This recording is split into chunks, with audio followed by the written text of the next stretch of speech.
अस्सलाम वालेकुम। तो ये है हमारे पास 10 लेयर क्रोमेटोग्राफी की जो इंस्ट्रूमेंटेशन है वो ये है। अब आप इसे देख सकते हैं, ये जो हमारे पास स्लाइड्स है ये हमारे पास स्टेशनरी फेस है।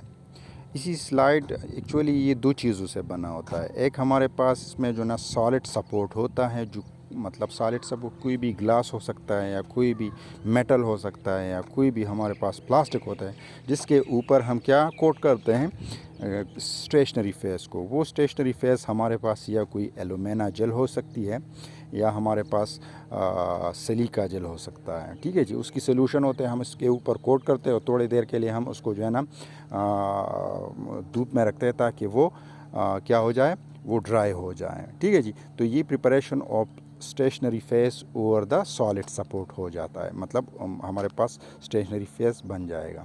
अब इसी स्टेशनरी फेस के नीचे आप ये बेस लाइन देख सकते हैं। ठीक है जी, ये बेस लाइन में जो ये डॉट आपको नज़र आता है, ये एक्चुअली हमारे पास एक मिक्सचर होता है, एक सैम्पल होता है जिसमें मुख्तलिफ लेट से हमारे पास ABC कंपोनेंट है। इसमें ये मिक्सचर हम किसे कहते हैं जिसमें दो या दो से ज़्यादा कंपोनेंट हो।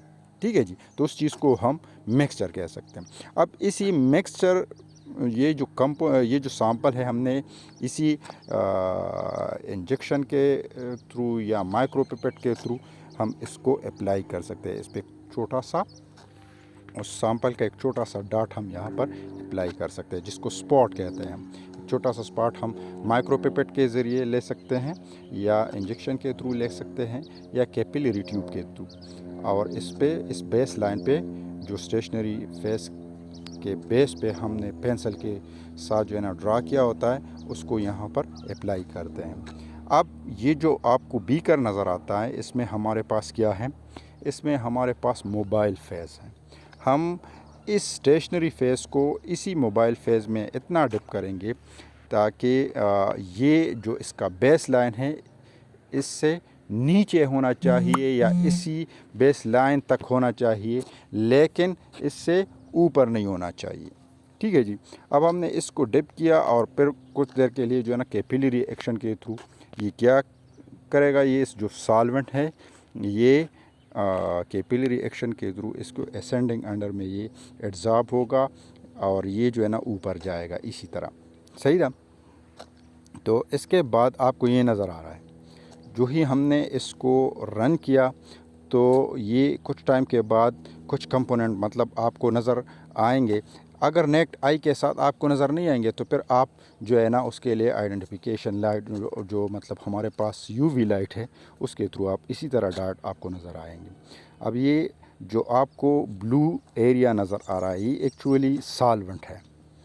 सही है। अब इसी जो थर्ड वाला है आप उसमें से मतलब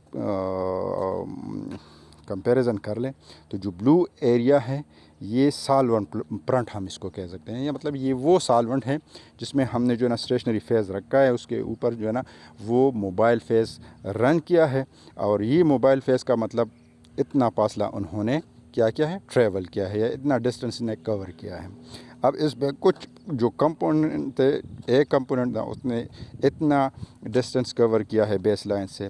इसमें जो हमारे पास B कंपोनेंट है उसने जो है ना बेस लाइन से इतना डिस्टेंस कवर किया है और जो हमारे पास C कंपोनेंट है उसने बेस लाइन से इतना फासला दे दिया। अब जो हमारे पास सॉल्वेंट प्रिंट है ने तकरीबन सबसे ज़्यादा फासला तय किया है, मतलब ट्रैवल किया है। तो इस फासला को जो है ना हम किस पे डिवाइड करेंगे, जो हमारे पास इंडिविजुअल कंपोनेंट है उस पे अगर हम इसको डिवाइड कर ले तो हमें RF वैल्यू मिल जाएगी। तो इसी तरह से जो है ना आप थिन लेयर क्रोमेटोग्राफी परफॉर्म कर सकते हैं।